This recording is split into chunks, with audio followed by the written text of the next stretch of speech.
Pierdol się. Jak się nazywasz? Blazemanu, czy wreszcie zabij mnie, jeśli nie chcesz mnie ocalić. Wiesz, że i tak tylko nieliczna garstka, czy jedna osoba wyjdzie stąd żywa, tak? No, w takim razie mnie jedna kurwa osoba zabijaj już.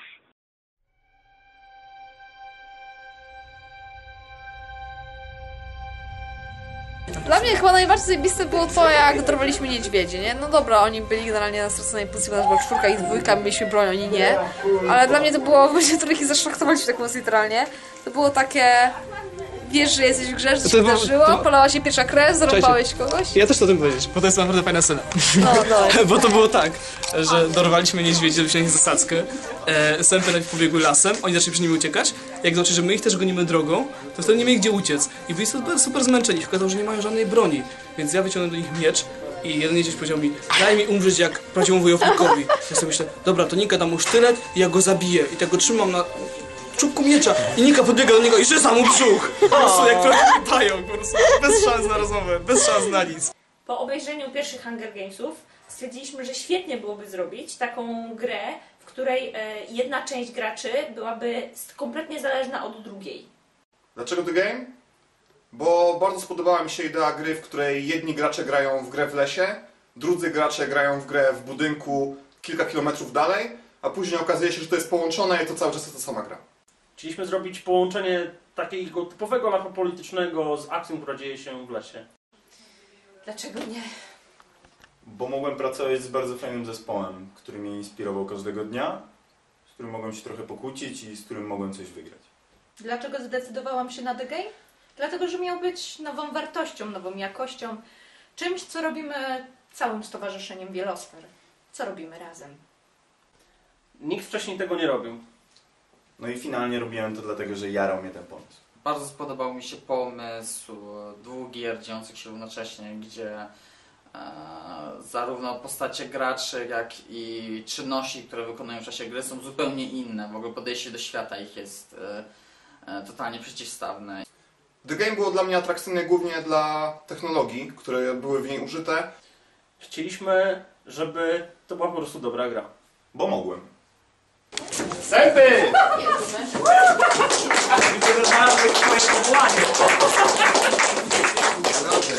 No przedstawcie się nam. Jak się nazywasz i skąd jesteś? Radio Vakallo z prowincji Sępów. Hiliaj z prowincji Sępa. Proszę? Hiliaj z prowincji A Sępa. może głośniej? Hiliaj z prowincji Sępa. Bardzo dobrze. Nie ma siły rozmawiać, pewnie nie ma siły No pewnie na padlinę. Chodziło o to, żeby pokazać różnicę między 2 klasami, które są w świecie tej gry. Między uprzywilejowaną elitą, a biednym plebsem, który żyje gdzieś na prowincji, który jest wykorzystywany tylko do pozyskiwania zasobów. O, brawo na wilku! To jest mroczny zwycięzcą! Tak pewnie okazujecie entuzjazm. Jedna z tych grup, którą my nazywaliśmy roboczo politykami, w trakcie gry pojawiła się w luksusach. Miała dostęp do jedzenia, miała dostęp do alkoholu, miała dostęp do wszelkiego rodzaju dóbr, które tylko sobie mogli wyobrazić, które były fizycznie dostępne w całym świecie gry. Ta grupa polityków na bieżąco w trakcie gry decydowała o tym, do jakich zasobów będą mieli dostęp pozostali gracze, którzy walczyli na śmierć i życie w lesie. To oni decydowali o tym, jaka broń zostanie im udostępniona, to oni decydowali o tym, kto dostanie wodę, jedzenie czy koce, które pomogą im przetrwać w trakcie gry. Hej, chłopu, to jest mój brat. O, bracia! Ale wiecie, że tylko jeden przeżyje. Wiemy. To lepszy wypadku. Ustaliliście już, który zabija zginie? Druga grupa graczy w trakcie The Game grała zawodników, czyli osoby, które walczyły ze sobą na śmierć i życie, cały czas siedząc w lesie, z takim przeświadczeniem, że tylko jeden z nich może stamtąd wyjść żywy i tylko jeden z nich okaże się zwycięzcą. W trakcie gry na dostarczonych przez nas smartfonach zawodnicy nagrywali filmiki i zdjęcia, które mogli wysyłać do polityków, którzy na tej właśnie podstawie decydowali, który z nich im się najbardziej podoba, który jest tak jakby ich faworytem i który z nich powinien przez to dostać na przykład lepszą broń bądź wodę. O co walczycie? Dla miłości. Jakiej miłości? Jakiej miłości? W prowincji moja żona żyje jak pies w budzie w tym mieście jest w ciąży, może zginąć przy takich warunkach higieny, chce przynajmniej jakieś pieniądze zdobyć, by mogła... Ci zawodnicy wybierani byli spośród biedoty tego świata i mimo, że tak samo jak ich polityczni patroni należeli do tych samych 8 prowincji, które ze sobą rywalizują, to tutaj byli jedynie zabawkami, przedmiotami, które miały dać tym bogaczom jakieś krwawe igrzyska. Na kogo walczysz? Na siebie, na kogo? Ja w ogóle za takie ostre przedmioty, no ja nie wiem w ogóle. Znaczy pani się spodziewa, że my się okładamy tam gałązkami, tak? Wiedzieliśmy, że, a przynajmniej przypuszczaliśmy, że do gry z części survivalowej zgłosi nam się więcej chętnych niż mieliśmy miejsc, a mieliśmy ich 16.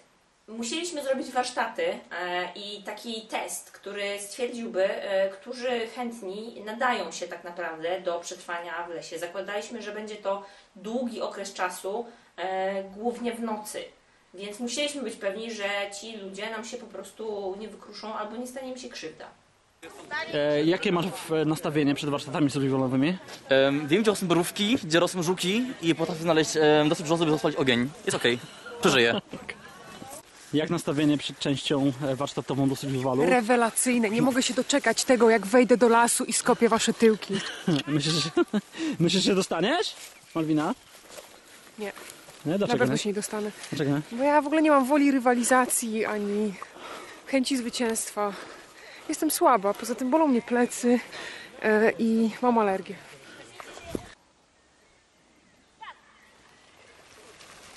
Ja pierdolę.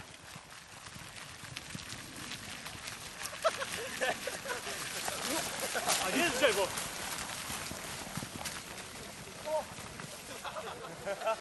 Z 24 chętnych wybraliśmy w końcu finałową 16 i od tego momentu tak naprawdę zaczął się ich dzień próby.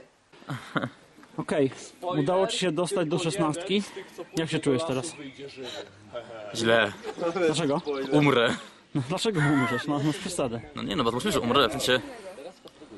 Szansa z 1 do 16, że przeżyję, pomijając już pogodę, głód, pragnienie, choroby, robaki, zwierzęta, potwory. Ale co, czujesz się jakoś zgratyfikowany przez to, że ciebie wybrali spośród tych wszystkich zgłoszonych do tej części survivalowej, czy nie? Trochę tak, tak. Dlaczego? Nie wiem, bo jestem lepszy od nich. Myślisz, że jesteś lepszy od nich? Jestem lepszy od nich. W Greenzonie gracze usłyszeli jeszcze raz krótkie, szybkie przypomnienie zasad, którymi powinni się kierować podczas gry. Dostali też wszystkie wytyczne, a potem zostali odprowadzeni na konkretne miejsca startowe, ponieważ każda para zaczynała grę w innym miejscu areny. No nie dostałem się, tak? No. No to jest chujowe. Wypadłem z selekcji. Ale szkoda ci teraz, nie? No tak. I co, myślisz, że w politycznej części nie będzie tak fajnie się tam bawić, jakbyś się bawił w lesie? Na pewno będę tego żałował. No. System walki powstał, no był to burzliwy proces, tak? Parę razy żeśmy się pożarli, było bardzo dużo różnych pomysłów, od laser tagów przez paintballa, nawet pomysły z paskami, z hapekami. No naprawdę dużo głupich albo nierealnych do zrealizowania pomysłów. Założenie systemu było takie, by gracze decydowali o tym, jak ten system walki tak naprawdę będzie wyglądał. Nie wprowadziliśmy żadnych skomplikowanych zasad związanych z atrybutami, skillami, rodzajami broni. Postawiliśmy na zaufanie do graczy, tak? Na to, że nie będą oszukiwać, na to, że będą, kolokwialnie mówiąc, odgrywać te sceny walki i będą w stosunku do siebie fair. W ramach gry politycznej odbywa się bardzo wiele różnych wątków, od pertraktacji pokojowych po wybory polityczno-administracyjne typu zatargi graniczne albo koncesje na wydobycie ród minerałów. Jednak najwięcej emocji wśród graczy wzbudziło oczywiście same igrzyska oraz zakłady.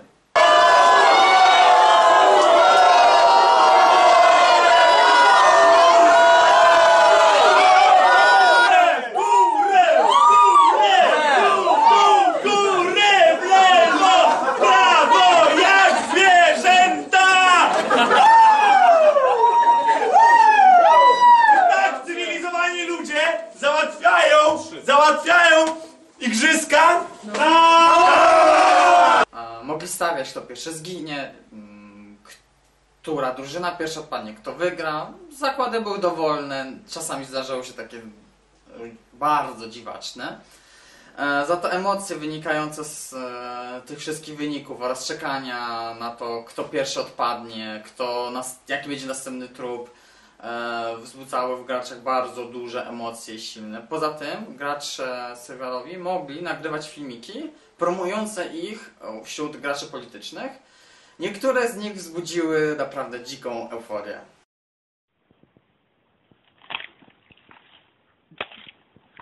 Jestem Cypresson. Prawdziwy niedźwiedź nie potrzebuje broni, aby zabić. Ale z bronią zrobi to bardziej widowiskowo. Potrzebujemy waszego wsparcia, drodzy społeczności. W grze również występował tak zwany VIP Room. To było specjalne pomieszczenie dla graczy, którzy zdobyli największy majątek dzięki zakładom, hazardowi, jakimś łapówkom wręczanych w ramach pertraktacji politycznych. Dzięki temu ci gracze, którzy tam się dostali, zdobywali specjalne prawa. Salę przystroiliśmy sztandarami z emblematami poszczególnych dystryktów, a oprócz tego przygotowaliśmy specjalne naszywki wyróżniające zawodników grających w lesie. No, świetnie. Zostało tylko 4 tak naprawdę, a potem sprawa wejdzie na nowy poziom.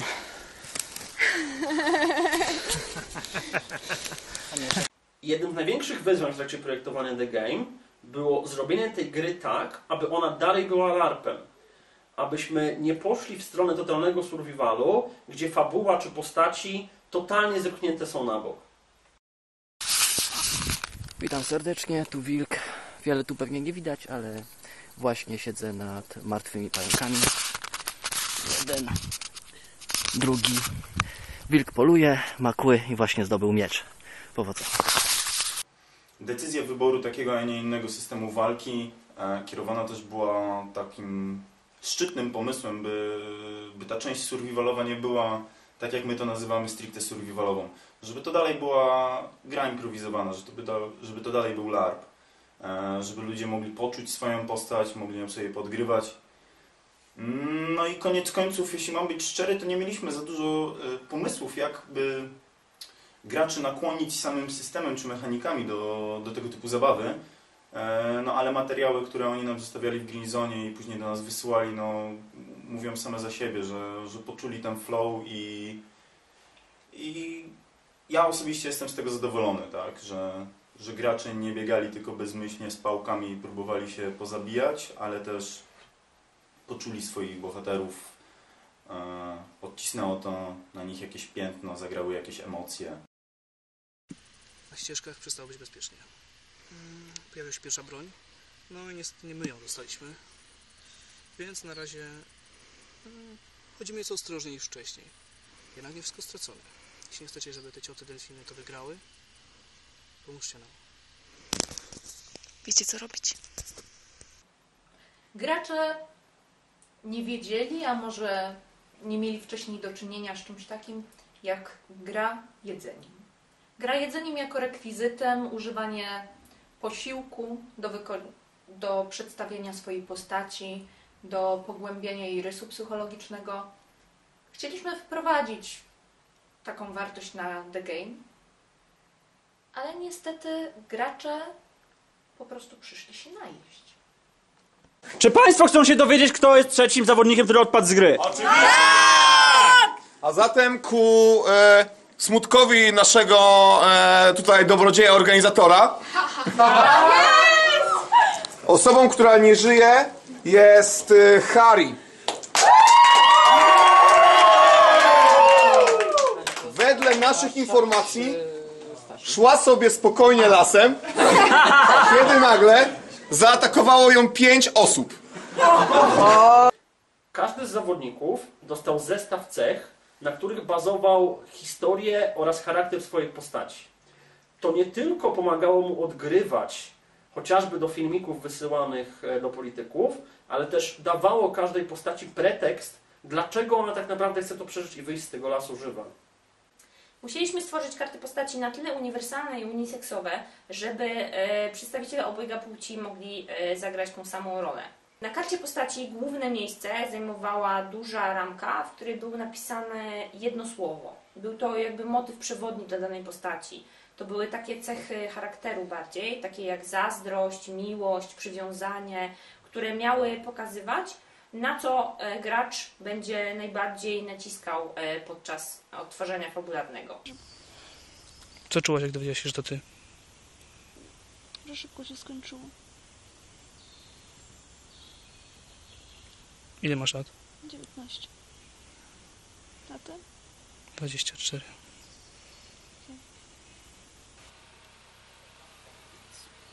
Zostałeś zdradzony, zaatakowano cię bezbronnego. Miejmy nadzieję, że w miejscu, do którego odchodzisz, jest lepiej, jest lepiej. Niech natura przyjmie z powrotem twojego ducha. Odejdź w pokoju. Podczas gdy ciebie posłali do niebios, my pozostajemy w piekle. Hej Lili. Słyszałam, że te filmy są pokazywane w całym kraju. Udało się. Dostałem się do 16 i walczę teraz. Przetrwanie. Nie wiem, czy mi się uda wygrać.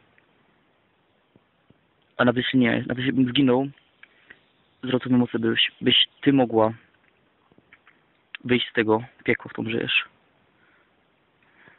Z naszą córką. I Lili, kocham cię. I tęsknię za tobą. Chciałbym to przetrwać, chciałbym przeżyć, ale nie wiem. Mam nadzieję, że się uda. Politycy również budowali swoje postaci samodzielnie, już na miejscu, w trakcie trwania przygotowań do LARPa. Każdy z polityków losował prowincję, z której pochodzi, tak samo jak rolę, którą pełni w tym dekadenckim społeczeństwie, oraz zestaw cech charakteru. I te 3 klocki, składając ze sobą, mógł stworzyć taką postać, jaką rzeczywiście w trakcie gry chce grać. Powiedz proszę o swojej postaci na The Game. O nie. Dlaczego? Dlaczego nie? Nie, bo ja jestem w trakcie obmyślania kogoś, kto będzie tam, wiesz, pająka i tak dalej, No. z takimi kaznodziejskimi klimatami, szantażujący i to tworzy mi się w głowie taka bardzo, bardzo zła i niedobra postać. Ale widzę, że się cieszysz na to generalnie. Jak ci się podoba postać, którą dostałaś? Bardzo mi się podoba, ponieważ mogłam ją sama w sumie współtworzyć i wymyślić. I co wymyśliłaś ciekawego? No nie powiem ci. No nie możesz powiedzieć, no. Swoistym dopełnieniem tworzenia postaci politycznych był mini-LARP Przedszkole, który odbył się dzień wcześniej przed główną grą i którego celem było rozegranie pojedynczych scenek z przeszłości postaci, które miały tak jakby powiązać te postaci ze sobą, aby w trakcie głównej gry ci gracze nie byli dla siebie kompletnie obcy. Jesteś pijany. Pani. Byłem w barze tylko z kolegami. W barze? Chyba w kilku. Jak w kilku? No, Jak się Kamila, zachowujesz? Nie proszę wypada przecież. Proszę cię. Spokój się, zachowuj się jak dojrzały mężczyzna. Ile ty masz lat? 20 coś, ale proszę cię, no. A ty ile, kochanie? No? Technologia pozwoliła nam połączyć te dwie grupy graczy. Politycy z jednej strony wiedzieli dokładnie, co dzieje się w lesie, kto gdzie jest, a z drugiej strony mogli przekazywać swoim zawodnikom i swoim faworytom informacje o miejscach, w którym jest broń, a także o zagrożeniach, które mogą na nich czyhać. I będziecie używać telefonów komórkowych, nie? Niestety nie jest tego końca jak chcieliśmy, telefony są różne, ale ogólnie, czy ktoś z Was nie umie obsługiwać smartfona? Nie ma smartfona na przykład, nie używa na co dzień smartfona. Okej, są tacy ludzie. Super, zajebiście. Aby osiągnąć ten cel, 3-osobowa grupa Maćków napisała specjalne 2 dedykowane aplikacje tylko do The Game. Pierwsza z nich to aplikacja na Androida. Potrzebowaliśmy jej, żeby wykorzystać moduły GPS zainstalowane w telefonach i informacje o położeniu graczy wysyłać do serwera.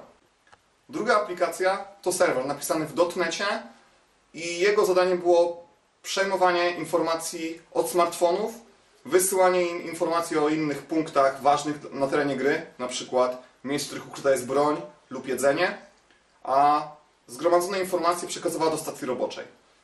Stacja robocza była umieszczona w budynku, w którym odbywała się część polityczna i ze stacji roboczej po odpowiednim przetworzeniu informacji były one wyświetlane przez rzutnik dla polityków. Czy to mają być sępy?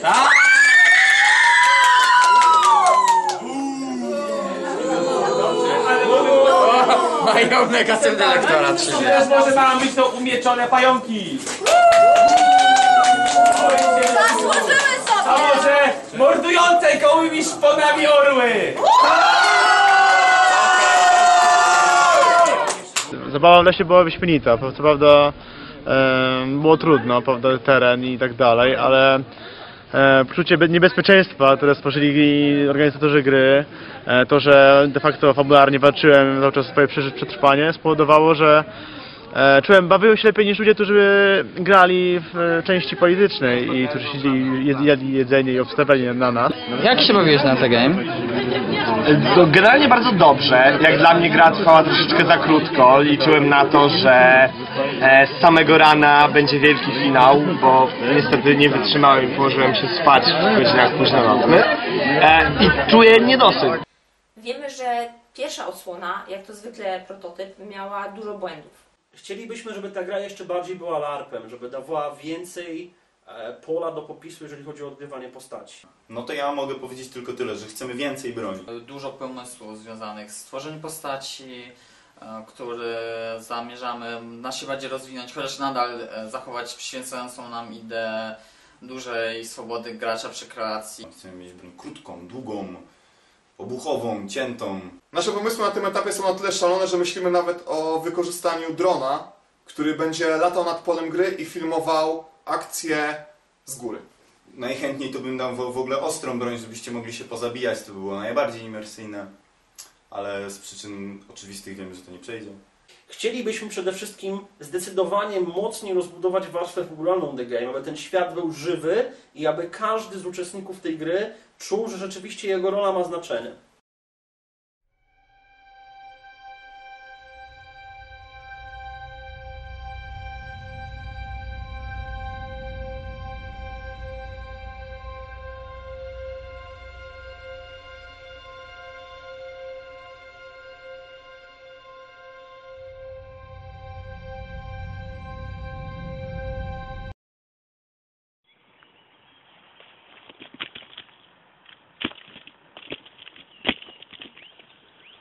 Stwierdziliśmy, że to wszystko jest bez sensu. Nie zamierzamy więcej przelewać krwi ludzi, z którymi walczyliśmy. Nie jesteśmy w stanie ich więcej zabijać. Oni przyszli tutaj, żeby mnie zabić, a 2 razy uratowali mi życie. I razem zabijaliśmy innych. Ale już wystarczy. Ja sam byłem w stanie im zaufać, sam z nimi podróżować po lesie. Oni sami narażali swoje życie. Jak widzicie, nie będziemy dalej walczyli. Żeby to pokazać jeszcze bardziej, nazbieraliśmy tych oto jagód. Wilczych jagód, które zażyjemy, jeżeli nie pozwolicie wygrać całej naszej czwórce.